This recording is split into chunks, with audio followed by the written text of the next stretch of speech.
Good morning girls. मैं doctor Navita Srivastava, सह आचार्य गृह विज्ञान। गर्ल्स, अपना एक पेपर है थर्ड ईयर में जिसे हम कहते हैं प्रसार शिक्षा, होम साइंस एक्सटेंशन का। उसमें आपका प्रैक्टिकल्स में भी आता है और आपके थ्योरेटिकल में भी है कि प्लानिंग है, प्रिपरेशन है और प्रेजेंटेशन है आपका कि आप अपने गांव में प्रसार शिक्षा किस तरह से आप कर सकते हो। मतलब कि हम अगर कोई भी चीज़ का प्रसार करना चाहें तो उसके लिए हम कौन सा अपने लिए टीचिंग एड यूज़ कर सकते हैं जिसके द्वारा कि हम गांव वालों को शिक्षित कर दें। उसमें एक है चार्ट। चार्ट्स में क्या होता है, चार्ट्स में विचारों की एक श्रृंखला रहती है। इसका प्रयोग केवल अकेले या शिक्षण सामग्री के साथ किया जा सकता है। अच्छा, अब चार्ट्स अपन कहते हैं, चार्ट्स होते हैं जो कि बनाए जाते हैं जिसके ऊपर हम लिखते हैं। चार्ट्स जो होते हैं वो कई प्रकार के होते हैं, जैसे संस्थागत, pictorial, flow chart, pie chart, रेखा चार्ट, छड़ चार्ट, स्ट्रीप टीज चार्ट और ट्री चार्ट या स्ट्रीम चार्ट या टेबल चार्ट। अब मैं एक एक के बारे में आपको अलग अलग बताती हूँ। सबसे पहला है संगठनात्मक चार्ट। संगठनात्मक चार्ट किसे कहते हैं? इस प्रकार में किसी भी एक संगठन की संरचना को दर्शाया जा सकता है। जैसे मैं आपको एग्जाम्पल देती हूँ, जैसे राजकीय कन्या महाविद्यालय सरवाड़ है। हमने सबसे ऊपर लिखा प्राचार्य, उसके नीचे एरो बनाया उप प्राचार्य, फिर हमने तीन एक लाइन बनाई उसके नीचे। एक में लिखा हमने विज्ञान संकाय, एक में लिखा कला संकाय, एक में लिखा वाणिज्य संकाय।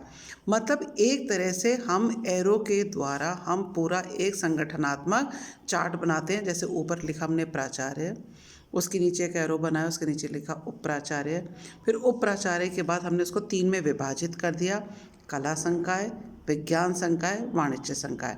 अब इन सब के नीचे जैसे कला संकाय आई तो हमने लिखा विभागाध्यक्ष कौन है, कितने जने पढ़ाने वाले, कितने एसोसिएट प्रोफेसर हैं, कितने असिस्टेंट प्रोफेसर हैं, एलडीसी यूडीसी कितने हैं कला संकाय में।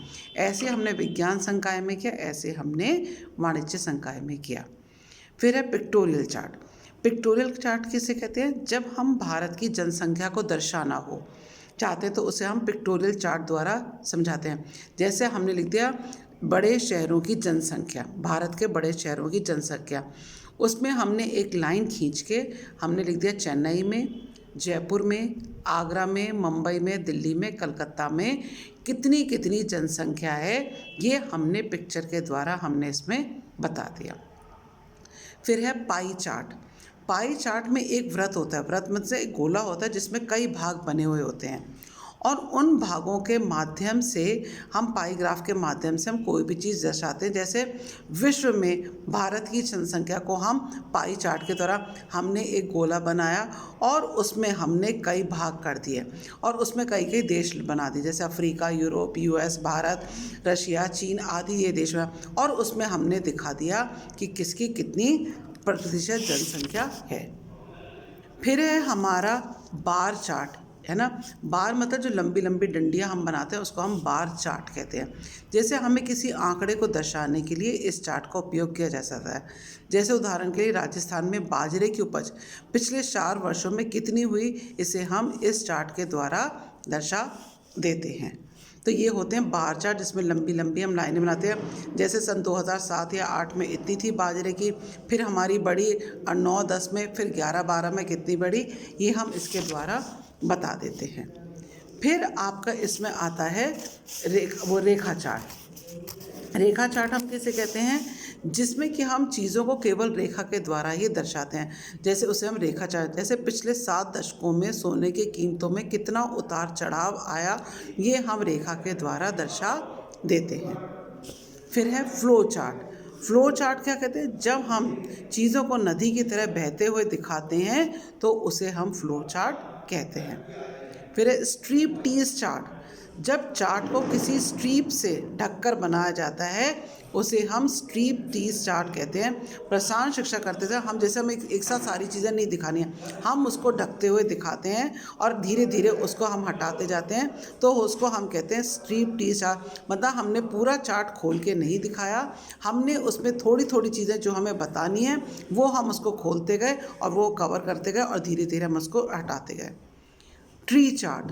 ट्री चार्ट हमें किसे कहते हैं? जब हम किसी चीज़ को पेड़ों के विभिन्न शाखाओं के माध्यम से बताते हैं तो उसे हम ट्री चार्ट कहते हैं। जैसे हमें बताना हो कि बालकों के जीवन में नैतिक विकास के महत्व को हम ट्री चार्ट के द्वारा सिखा सकते हैं। जैसे अपने पढ़ते हैं नैतिक विकास, अब हमने उसमें एक पेड़ का आकार बना के उसमें टहनी बना के उसमें एक एक पत्ता बनाया।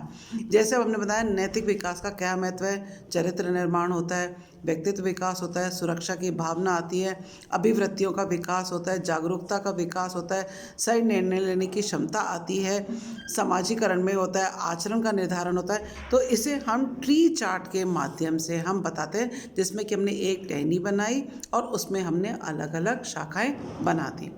फिर है तालिका चार्ट।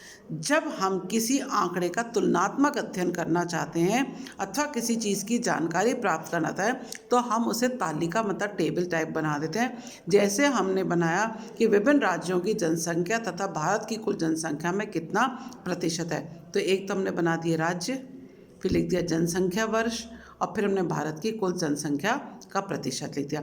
तो इस तरह से हम चार्ट के द्वारा भी हम बता सकते हैं। फिर उसके बाद आपने ये अपन ने पढ़ लिया चार्ट। अब मैं आपको इसके बाद आपको मैं बताती हूँ कि हम पोस्टर किसे कहते हैं, कि हम इसको जैसे चार्ट्स हमने बना लिए, अब पोस्टर हम किसे कहते हैं। पोस्टर वो होता है जिसमें कि श्रोताओं की रुचि जागृत करने और ध्यान आकर्षण करने के लिए हम पोस्टर का प्रयोग करते हैं।